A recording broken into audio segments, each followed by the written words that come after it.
La Sunna et Al-Qur'an al-Karim, ce sont deux projets différents. Ce sont deux projets distincts. Tu ne peux pas essayer de chercher une palliation, une corrélation entre les deux. C'est impossible. Tu valides les hadiths, tu invalides automatiquement, c'est quasi automatique, tu invalides le Coran. Tu valides le Coran, tu invalides automatiquement les hadiths. Tu ne peux pas essayer de jouer entre les deux, dire que je vais essayer de trouver un accord. Non, ça n'existe pas. Prenons par exemple dans la Sunna. Nous avons dans la Sunna ce qu'on appelle la lapidation. La lapidation, c'est une loi qui sous-entend que les fornicateurs, tous deux, hommes et femmes, il faut les frapper des pierres jusqu'à ce que mort s'en suive. Sous-entend par là que c'était un verset coranique qui était applicable autrefois, sauf qu'il a été abrogé. Toutes ces histoires inventées, dire que c'était un verset coranique qui stipulait que ce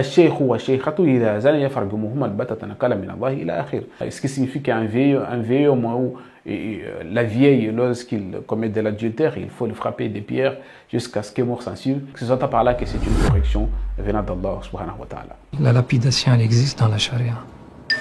Mais comme j'avais dit, il faut voir pourquoi Dieu a fait ces lois.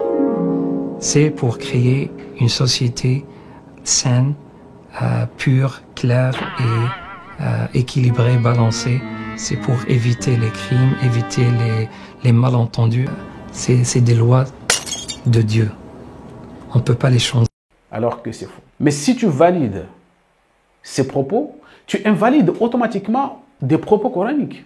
Tu invalides automatiquement le verset 2 de Surat An-Nur, auquel Allah subhanahu wa ta'ala a dit que الزانية والزاني فاجلدوا كل واحد منهما 100 جلدة. Ça c'est la loi d'Allah. Il faudrait aussi bien la comprendre pour mieux l'appliquer.